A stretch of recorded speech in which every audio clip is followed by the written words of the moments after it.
नमस्कार मित्रों, हमारे वैदिक परिवार में आपका स्वागत है। श्री वेद भाष्यकार श्री स्वामी शरण जी के मुख से वेद मंत्रों की सरल और प्रमाणिक व्याख्या सुनने के लिए हमारे YouTube चैनल को अधिक से अधिक लोगों तक पहुंचाएं, सब्सक्राइब करें, जिससे वेदों का प्रकाश घर घर तक पहुंच सके। आप कमेंट कर प्रश्न भी कर सकते हैं, हम सब प्रमाण उत्तर अवश्य देंगे। घर घर वेद मंदिर स्थापना अभियान में जुड़कर हमें सहयोग प्रदान करें। हमारा वेद भाष्य, वेदायन और अन्य वैदिक साहित्य घर बैठे प्राप्त करने के लिए आदेश करें। असौ आदित्ये पुरुषः सो असौ अहम् ॐ खं ब्रह्म।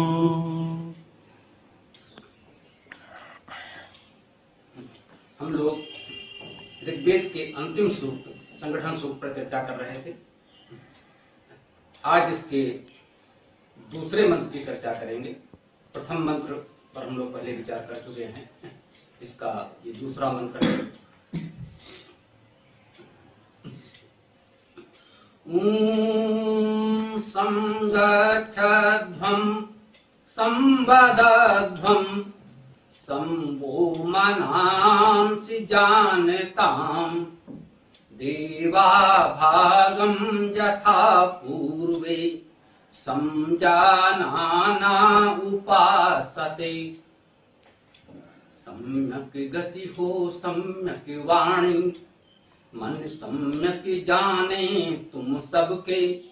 देवों ने सम्यक भाग यथा जाना उपासना कर करके। मंत्र कह रहा है समगच्छध्वम्, सम्यक रूप से भली भांति, गच्छध्वम् जाओ चलो। हमारी जो गति है वो सम्यक हो, भली भांति हो, उचित तरीके से हो, अन्यथा बेतरतीब इधर उधर भाग दौड़ करते रहने से कोई परिणाम नहीं निकलता है। मंत्र ने इस पर बल दिया है कि जो कुछ भी हम करें वो सम्यक करें, भली भांति करें, सोच विचार कर करें, योजनाबद्ध तरीके से करें, तो उसका उचित परिणाम निकल सकता है। प्रतीक रूप में दैनिक जीवन के सामान्य बातों को लिया गया है, और यदि हमारे जीवन के सामान्य कार्यकलाप सम्यक हो जाएं, उचित विधि विधान के साथ होने लगें, सोच विचार कर होने लगें, तो बाकी बड़े बड़े कार्य तो अपने आप व्यवस्थित हो जाएंगे। हमारे जीवन में व्यवस्थित रूप से कार्य करने का स्वभाव बन जाए तो बड़े बड़े कार्यों के लिए कुछ नहीं सोचना पड़ेगा, वो तो अपने आप अच्छे हो जाएंगे। इसलिए कहा गया समगच्छध्वम्, सम्यक रूप से चलें। संवदध्वम्, सम्यक रूप से बोलें। अगर हमारा चलना फिरना उठना बैठना व्यवस्थित हो जाए, सम्यक हो, हमारा बोलना सम्यक हो, जो कुछ बोलें वो उचित तरीके से हो, सोच विचार कर हो, सही दिशा में हो, और संवो मनांसि जानताम्, सम्यक रूप से वो माने तुम लोग कहने। और क्या करें? मनांसि माने मनों को या मनन को, विचारों को। मनांसि, जानताम् माने जाने। मंत्र में एक संदेश दिया जा रहा है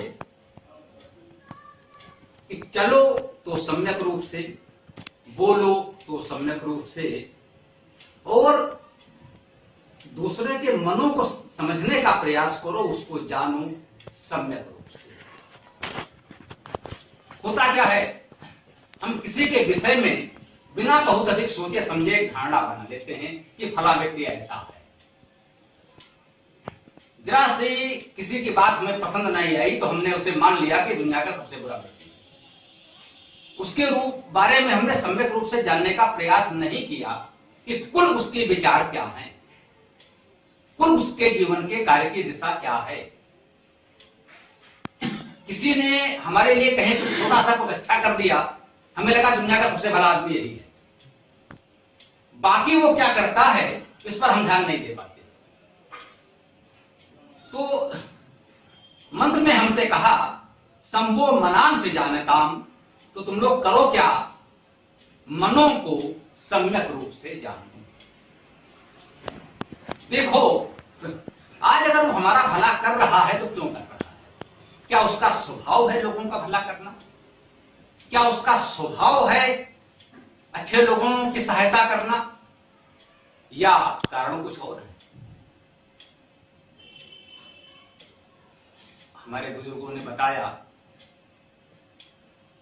परिवार में ही किसी ने कहा लंबा तिलक माधुरी बानी, दगाबाज की यही निशानी। सुंदर वेशभूषा बना ली, संत का वेश धारण कर लिया और बहुत मधुर बोलते हैं। जो बहुत मधुर बोलते हैं, बहुत मीठा बोलते हैं, उनको तुम्हारे दोष दुर्गुणों से कोई मतलब नहीं है, वो शुभ चिंतक नहीं, वो कुटिल स्वार्थी हो सकते हैं। उन्हें अपना मतलब निकालना है। तुम कुएं में गिरते हो तो खाई में गिरो, उनकी बला से केवल उनका मतलब हल हो जाए। वो हमेशा यह प्रयास करते हैं कि मीठा और मधुर बोलने से तोता पिंजरे में आता है। वो जानते हैं कैसे लोगों को प्यार दुलार से अच्छी मीठी बात करके अपना मतलब निकाल लिया, उसके बाद उनको तुमसे कोई मतलब नहीं। तुम जहां पर हो, किसी अच्छी जगह से जुड़े हो, उनका उद्देश्य क्या है, इस व्यवस्था को तोड़ा कैसे जाए। ऐसा उन्होंने ऐसा कैसे कह दिया, नहीं कहना चाहिए भाई, ये गलत बात है। हमने कोई बात कह दी जो तुम्हें उस समय अच्छी नहीं लगी, थोड़ा सा बुरा लगा, ठेस पहुंची, उन्होंने तुरंत लपक लिया, ऐसा नहीं होना चाहिए था, उनको ऐसा नहीं कहना चाहिए था, वही गलत बात है, नहीं हम तुम्हारे साथ हैं, कोई नहीं। उनका असली उद्देश्य क्या है, वहां से तोड़ना। वहां से तोड़ लिया, अब हो गया, अब हमारा भला क्या तोड़ोगे, नहीं सब वो तो नहीं करेंगे। उनका उद्देश्य पूरा हो गया, जो बिगाड़ना था सो बिगाड़ लिया, बना वो सकते नहीं, वो उनका स्वभाव नहीं, वो उनका उद्देश्य नहीं।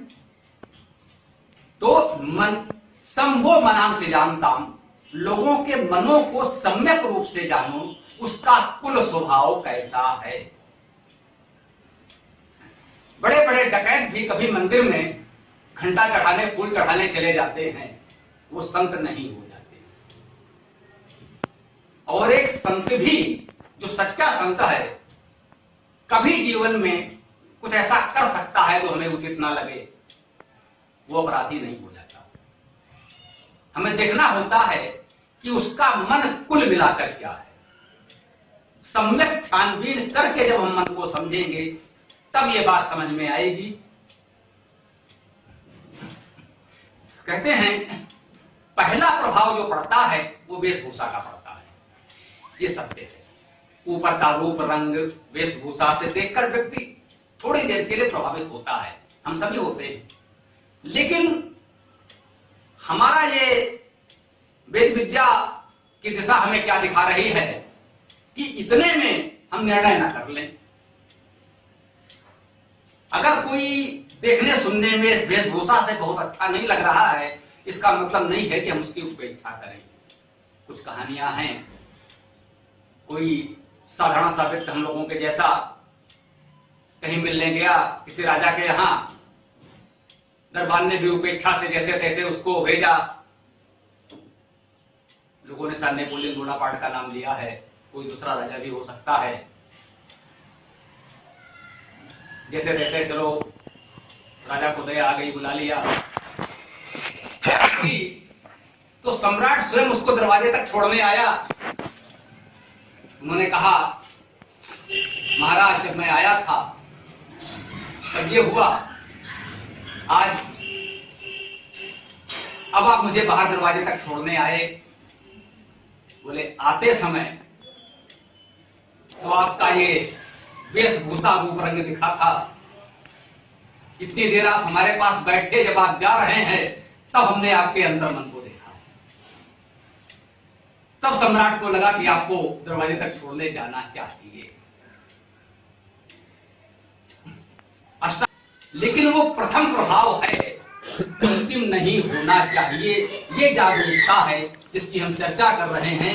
मन सम वो मनांस जानताम, मनों को सम्यक रूप से जानो, ऊपर से देखकर नहीं। तभी हम उसके व्यक्तित्व का निर्धारण कर पाएंगे। कहा, धरे कुबेश संत सन्मानु, जिम जग जामवंत हनुमान। अगर एक भला आदमी है, उसका वेशभूषा बहुत अच्छी ना भी लगे, तो उसके भीतर के संत को पहचानने का प्रयास करो। गोस्वामी तुलसीदास जी भी कहते हैं कि अगर कुबेश धारण किए है तो भी उस संत का सम्मान होता है, होना चाहिए। धरे कुबेश संत सन्मानु, जिम जग जामवंत हनुमान। जामवंत और हनुमान जैसे लोग देखने सुनने में तो बादल भालू जैसे लगते थे, अर्थात अविकसित समाज के वनवासी थे। राजपुरुषों के बीच उनके जैसे सजे धजे नहीं दिखते थे कि दूर से देखकर लगे ये किसी चक्रवर्ती सम्राट के पुत्र हैं। राम वनवास में भी जहां जाते हैं तो पहचान लिए जाते हैं। महाराज आप कौन हो, यहां के तो नहीं लगते, लगता तो है तुम किसी बड़े परिवार से आए हो। वो बताते हैं, कौशले से दशरथ के जाए, हम पितु वचन माने बने आए। हाँ भाई, हम चक्रवर्ती सम्राट दशरथ के पुत्र हैं, परिस्थितियां हैं कि आज जंगलों में भटक रहे हैं। लेकिन हनुमान जामवंत लोगों के साथ ऐसा नहीं है। देखने सुनने में वो उतने गरिमा में नहीं लगते, लेकिन जो उन्हें पहचान पाता है तो थोड़ी देर की मुलाकात के बाद, थोड़ी सी भेंट के बाद राम भी कहते हैं, लक्ष्मण ये व्यक्ति जो तुम्हारे सामने साधारण सा खड़ा हुआ है, इस कन्या में सुग्रीव ने जब उनको भेजा कि देखो ये बाल के भेजे हुए सैनिक तो नहीं है जो हमें मारने आए हों। सुग्रीव भी थे, जामवंत भी थे, हनुमान भी थे। हनुमान जैसे महावीर विक्रम बजरंगी थे, जामवंत जैसे महान मोटी बेटर थे, और सुग्रीव जंगलों में छिपे फिरते थे, बाल नहीं बाल के सैनिकों से डरते थे, कहीं कोई आकर हमें मारना दे। क्या कमी थी? भेजा हनुमान को, जाओ पता करो ये कौन है। अपनी पहचान छिपा करके हनुमान जी उनसे मिलते हैं, थोड़ी देर चर्चा करते हैं, एक दूसरे के मनोभाव को पहचानते हैं, एक दूसरे के मन को सम्यक रूप से जाना। संभो मनांस जानताम। राम कहते हैं लक्ष्मण से, भाई ये जो साधारण सा व्यक्ति आके खड़ा हुआ है, हम लोगों से बात कर रहा है, ये साधारण नहीं है। देखने में तो लगता है लेकिन ये इतना साधारण है नहीं। इसकी बातों से लगता है इसने ऋग्वेद का अध्ययन किया है, इसने सामवेद का अध्ययन किया है, इसने यजुर्वेद का अध्ययन किया है, ये वेदों का अध्येता विद्वान है।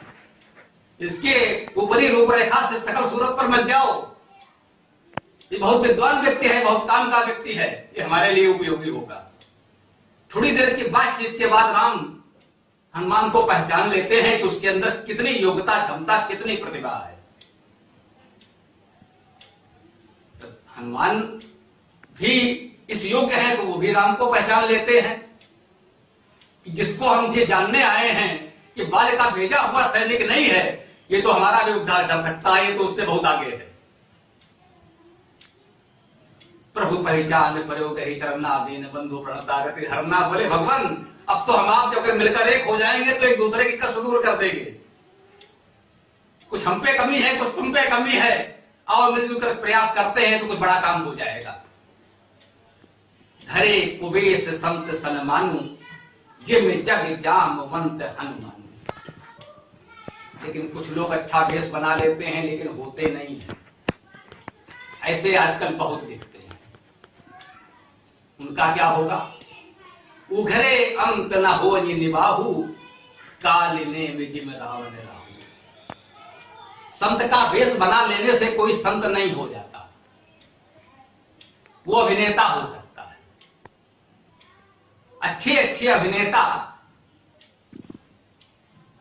शाहरुख खान को किसी संत की भूमिका दे दी जाए तो इतना बढ़िया भूमिका निभाएंगे कि बड़े बड़े असली संत उनके सामने फीके नजर आएंगे, क्योंकि उनके अंदर वही प्रतिभा है कि उनको जो भूमिका दे दी जाएगी उस भूमिका को बहुत अच्छे से निभा सकते हैं। उसी तरह की वेशभूषा धारण करेंगे, उसी तरह की उनकी भाषा शैली होगी, उसी तरह का हाव भाव प्रदर्शित करेंगे, लगेगा कि हाँ इसने महान संत तो कोई हो ही नहीं सकता। लेकिन केवल उतनी देर जितनी देर वो अभिनय कर रहे हैं। तो ये अभिनय क्षमता बहुतों में होती है। कुछ लोग इस अभिनय क्षमता का दुरुपयोग करते हैं समाज को ठगने में। तो वो संत नहीं, लेकिन संत की वेशभूषा धारण करके समाज को ठगने में लग जाते हैं, स्वयं को संत के रूप में स्थापित करना चाहते हैं। तो उसके लिए हमारा मंत्र बता रहा है, सम गच्छध्वम सम वदध्वम सम वो मनांस जानताम। हम चलें तो सम्यक रूप से, बोलें तो सम्यक रूप से, और लोगों के मनों को जब समझने का प्रयास करें तो ऊपर से उसको देखकर नहीं, सम्यक रूप से उसके मन को समझने के लिए पूरा प्रयास करें कि वास्तव में इसके मन में क्या है, इसकी मानसिक स्थिति क्या है, इसकी योग्यता क्षमता क्या है। केवल सांसारिक दृष्टि से ऊपर से देखकर उसको न नापा जाए। यह मंत्र हमको बता रहा है, देवा भागम यथा पूर्वे सम जाना ना उपासते। कहते हैं कैसे? देवा माने देवगण, जो दिव्य आत्माएं हैं, जो समाज के प्रमुख लोग हैं, अच्छे लोग हैं, विद्वान हैं। देवा का एक अर्थ विद्वान भी करते हैं। इसमें दिव्यता का, चमक का भाव तो है, जानने का भाव भी है। सप्त ब्राह्मण में कहीं आया है, विद्वान सो वै देवा। जो समाज के विद्वान लोग हैं यही देव हैं। तो शायद उसी संदर्भ में कह रहे हैं, देवा भागम यथा पूर्वे, देवगण यथा माने जैसे, पूर्वे माने पहले, भागम भाग को, जो भी उनका भाग है, ये भी कह सकते हैं। भाग शब्द भज धातु से बनेगा। भज सेवायाम धातु है, सेवा करना या सेवा के योग होना। जिसकी सेवा की जाए, भगवान। भगवान वो है जो दूसरों की सेवा करे, और वो इतना उत्तम कार्य करता है कि उसकी सेवा करके हम अपना सौभाग्य मानते हैं, उसे भगवान कहते हैं। तो उन्होंने कहा हमारे देवगण, भागम माने भाग को, जो उनका भाग है, जो उनकी सेवा है, जो उनको मिलना चाहिए, या कह सकते हैं सेवा धर्म को, सेवा के कर्तव्य को जैसे पहले करते थे। देवा भागम यथा पूर्वे, जैसे पहले देवगण अपने भाग को क्या सम जानाना उपासते। सम सम्यक रूप से भली भांति, जानाना माने जानते हुए। जानना हिंदी में है, वेद में संस्कृत में ऐसे ही होता है। जाना माने जानता है। सम जानाना, सम्यक रूप से जानते हुए, उपासते, उपासना करते हैं। जो देवगण हैं, विद्वान हैं, जानकार हैं, समझदार हैं, वो पहले भी ऐसे ही करते आए हैं। पहले बातों को, चीजों को बहुत अच्छी तरह सम्यक रूप से जानते हैं, और जानने के बाद उसे उपासते हैं। उपासते हैं कह सकते हैं, उपासना करते हैं, विस्तार कर देंगे तो।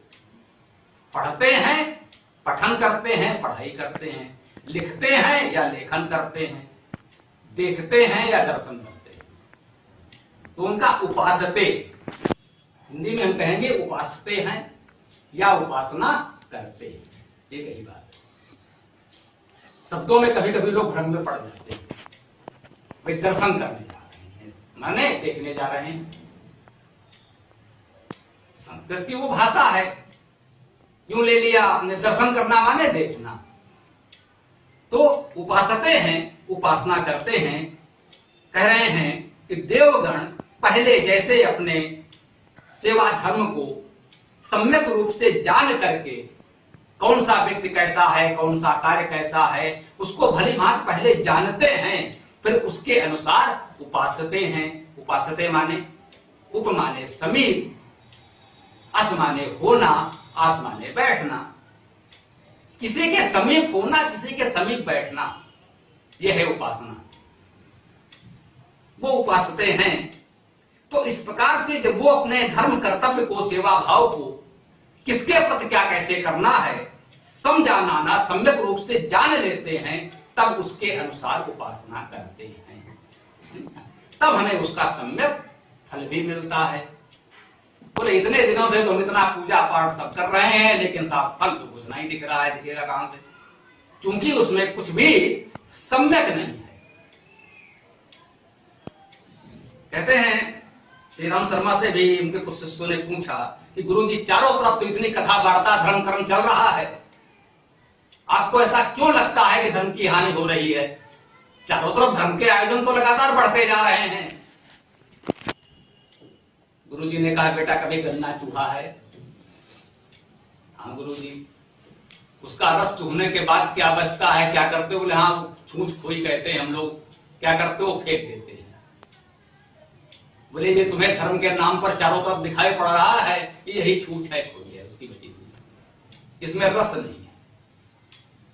ये केवल आडंबर है, लोगों को ठगने के कार्यक्रम है, भीड़ जुटाओ और पैसा बटोरो, इसमें धर्म का तत्व कहीं है नहीं। धर्म के नाम पर कार्यक्रम हो रहे हैं, लेकिन उसमें धर्म कहीं नहीं है, वो रस नहीं है जिसके लिए ये सब कुछ किया जाता है।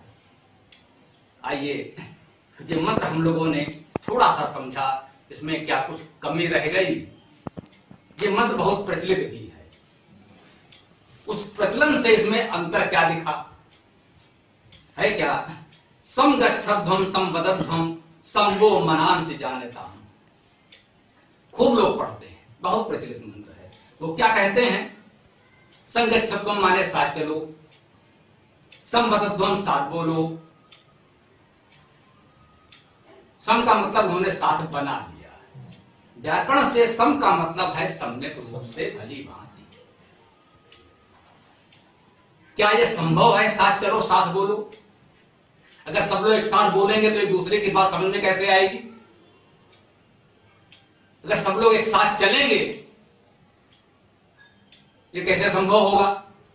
पूरा समाज बिल्कुल एक साथ एक दिशा में एक तरफ चला जाए तो समाज का क्या हाल होगा? संभव नहीं। एक तरफ साइकिल का पहिया है, दूसरी तरफ ट्रैक्टर का पहिया लगा दे तो साथ कैसे चला जाए? क्या समाज में सब लोग इतने समान स्तर पर हैं कि साथ चल सकें? ये कभी संभव नहीं होगा। सब लोग साथ चलें ये कभी संभव नहीं होगा। हम भूखे बीमार पैदल घिसट रहे हैं, आप अपनी फटाटा गाड़ी में भाग रहे हैं, हम आपके साथ कैसे चलेंगे? और ये कहें कि साहब ये कल्पना की जाए कि ये अंतर समाप्त हो जाएगा, ये कभी नहीं होगा। न ये कभी था न कभी होगा।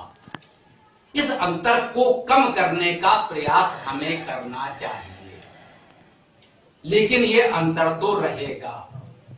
राजा तो एक ही होगा, सबको तो राजा नहीं बनाया जा सकता, ये संभव नहीं है।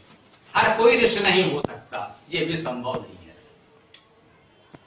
तो अंतर तो रहेगा, इसलिए सबका साथ चलना, साथ बोलना संभव नहीं है। साथ बोलना तो कतई व्यवहारिक है, अगर साथ ही बोलेंगे तो सुनेंगे कैसे?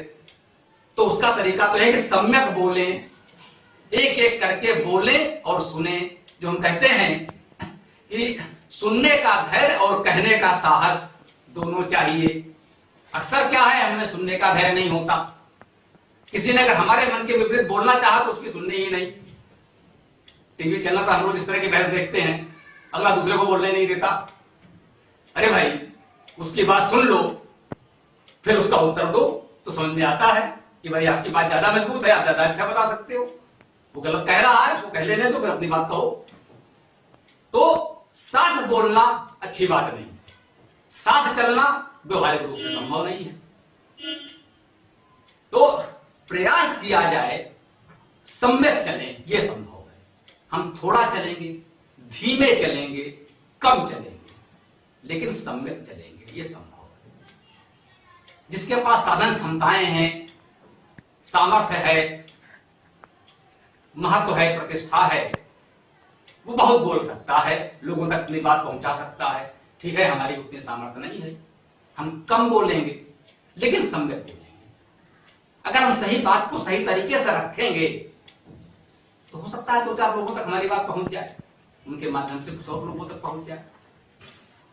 तो इस मंत्र में ये 2 बातें महत्वपूर्ण थी जो हमने कहने का प्रयास किया कि एक तो इस मंत्र ने हमको ये बताया कि चलना, बोलना, जानना, मनों को समझना, जो हमारे दैनिक जीवन के कार्य हैं, बहुत बड़े बड़े कार्य नहीं बताए कि आप युग प्रत्यावर्तन कैसे करोगे, आप बहुत बड़ा साम्राज्य कैसे स्थापित करोगे। नहीं भाई, वेद उसकी बात नहीं सिखा रहा है। वेद तो हमको दैनिक जीवन की सामान्य बातें सिखाता है। तो अगर दैनिक जीवन की छोटी छोटी सामान्य बातें हमारी ठीक हो जाएं, तो बड़े बड़े काम तो अपने आप ठीक हो जाएंगे। तो इस मंत्र ने मुख्य रूप से हमको ये बात बताई। दूसरा हमारा प्रयास था, हमने सोचा था कि मंत्र की जब भी चर्चा होगी, क्योंकि समाज में सामान्यता इसके बारे में ये कहा जा रहा है, साथ चलें, साथ बोलें। उनकी भावना अच्छी हो सकती है कि भाई समाज में सामंजस्य रहे, साथ रहे, एकता रहे, ये भावना तो अच्छी हो सकती है, लेकिन वेद इतनी छोटी भावना को लेकर व्यक्त नहीं करेगा। उसका परिप्रेक्ष्य बहुत व्यापक है, इसीलिए प्राचीनतम रचना होते हुए भी आधुनिकतम समय तक उतना ही उपयोगी है, क्योंकि वो देशकाल परिस्थिति से परे है। वेद सदैव शाश्वत सत्य की बात करता है, यह भी समझना आवश्यक है। संदर्भ संयोग से आ गया, लोगों को भ्रम हो जाता है इन चीजों को लेकर। वेद शाश्वत सत्य की बात करता है। वेद कभी भी कहीं भी तात्कालिक सत्य की बात नहीं करेगा, इतिहास की बात नहीं करेगा, किसी व्यक्ति विशेष की बात नहीं करेगा, किसी घटना विशेष की बात नहीं करेगा, कौन सा व्यक्ति कैसा था, क्या अच्छा बुरा किया, उसकी बात नहीं करेगा। कोई विशेष घटना इतिहास में हुई होगी, उसकी चर्चा नहीं करेगा। वो प्रकृति के शाश्वत सत्य की बात करेगा। सूर्य, चांद, तारे कैसे चलते हैं, उसकी बात कर सकता है। वो प्राकृतिक सत्य है, सर्वभौम सत्य है। वो वेद की रचना से पहले भी सत्य था, आज भी सत्य है, आगे भी रहेगा। तो वेद उन सत्यों की बात करता है जो शाश्वत सत्य हैं, चिरकाल सत्य हैं। इसीलिए वेद प्राचीनतम होते हुए भी नित्य नूतन बना रहता है। उसने हमारे लोक व्यवहार की बात की।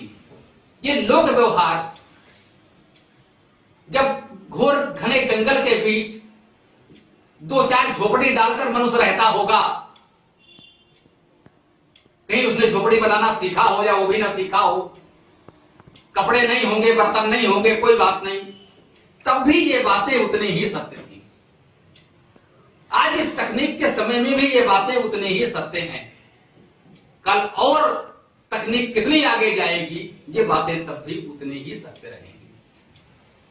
मन हमारा तब भी यही रहेगा, ये मन नहीं बदलने जा रहा है। और मन वही रहेगा तो रोजमर्रा के दैनिक जीवन के चाल चलन, बोल चाल, ये सब चीजें भी ज्यों की त्यों रहेंगी। ये हम शाश्वत सत्य की, सम्यक सत्य की बात कर रहे हैं कि शाश्वत सत्य है, इसे हमें सदैव ऐसे ही अपनाना है। इस मंत्र की आज हम लोगों ने चर्चा की। संगठन सूक्त का ये दूसरा मंत्र था। पूरा वीडियो देखने के लिए बहुत बहुत धन्यवाद। कमेंट में अपने विचार अवश्य दें। आपको कोई भी प्रश्न पूछना हो तो कमेंट बॉक्स पर कमेंट कर सकते हैं। डिस्क्रिप्शन में वेबसाइट का लिंक दे दिया गया है, उसमें अधिक जानकारी प्राप्त कर सकते हैं। धन्यवाद। ओम खम ब्रह्म।